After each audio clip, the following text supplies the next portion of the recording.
Did y'all know Dave Franco's in his 30s? I thought that dude was like 25. What is up, Flick fans, and welcome back to my channel. I just watched Six Balloons. So Six Balloons is directed by Marja Lewis Ryan, I hope I pronounced that right, and stars Dave Franco and Abbi Jacobson. And that's really the main cast throughout the entire movie. It's these two and the little girl. If you guys do not know how my reviews work, I like to talk about the good, the bad, and then give you my score. And if you guys want to check out my Quiet Place review, I reviewed that movie last night. I love that film. But right now we are talking Six Balloons. Let's get into it. Here's the premise of the movie. A woman realizes her brother has relapsed on heroin. She's trying to get to a birthday party. There are so many things happening in this other place, but she cannot focus on anything right now other than her brother, and that causes all of the drama in this film. A very short movie. This thing is a little over an hour. I haven't watched a movie this short in a long time, and it was actually kind of refreshing. It did leave me wanting more, but with a film that short, who wouldn't say that? I think my favorite part about this movie is that just constantly while you're watching this film, you think something is going to happen, whether it's something bad, whether it's a twist or a turn, but you are just on edge the entire time. Okay, something doesn't feel right, and I think that's a credit to the director here. She built tension beautifully. But it's not like edge of my seat thriller. You're just concerned for Dave Franco's character. And let's talk about Dave Franco for just a second. This is really a vehicle for him to showcase what he can do as an actor, because I really like Dave Franco, but when I see him in films, he tends to do the same thing. He's got that smile, he's got that look, and I really like it when he does that, but I wanted him to branch out a little bit more, and I think he did that to an extent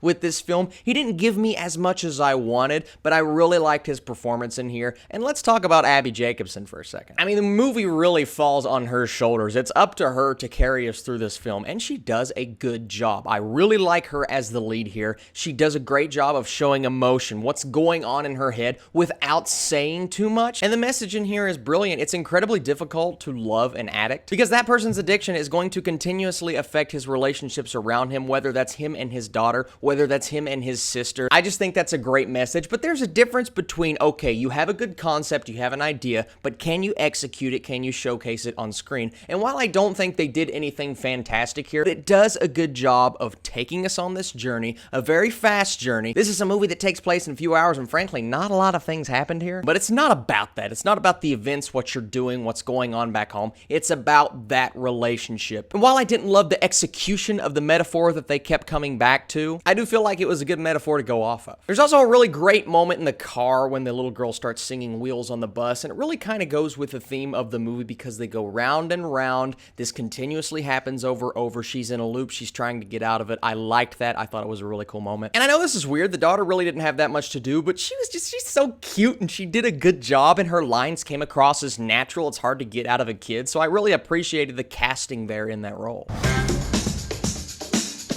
So that was the good, here's the bad. Let's start off with some nitpicks because, you know, that's just who I am. When your phone is on vibrate and you get the when you get a message, do you still hear the and then the message sends and you hear the sound effect? Pretty sure if you have your sound turned off, you're not going to hear that. Once again, that's a nitpick. It's a stupid thing to point out, but I noticed it and I wanted to talk about it. YouTube's a place to talk about things.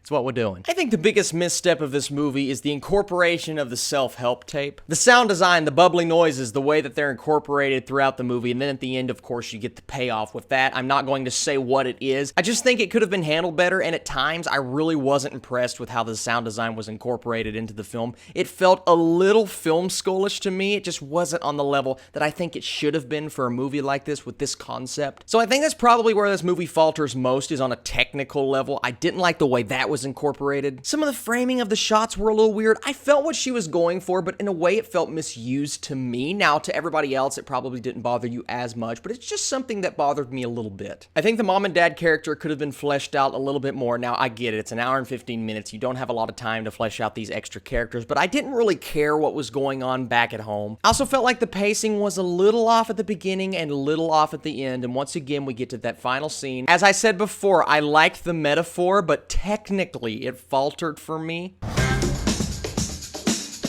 All that being said, the more I talk about Six Balloons, the more I appreciate from it. I was around a 60 when this review first started, just because I don't think it lived up to its full potential, but you know what? I'm gonna go a lot higher than that. I'm going 68% for Six Balloons. I really do think this movie is worth watching on Netflix. And don't tell me you don't have time, because the movie's an hour and 15 minutes. It's like watching one episode of something like Luke Cage or Stranger Things, so I promise you will get something out of it. Thank you so much for watching this video. Today's comment spotlight comes in from a great subscriber of mine, my boy Shannon. He is always leaving comments on my videos, and they're always super in-depth, and he really knows a lot about film. I appreciate you as always. Thank you, Shannon, for commenting on my videos. Thank you, everybody, for your comments and your likes, your thumbs up. I really do appreciate the love. I just started collaborating with a website called MovieBabbleReviews.com. Every now and then, you'll see an article on there with one of my videos. I love this site. Be sure to go check it out. You guys are the absolute best. I will be back later today with another Netflix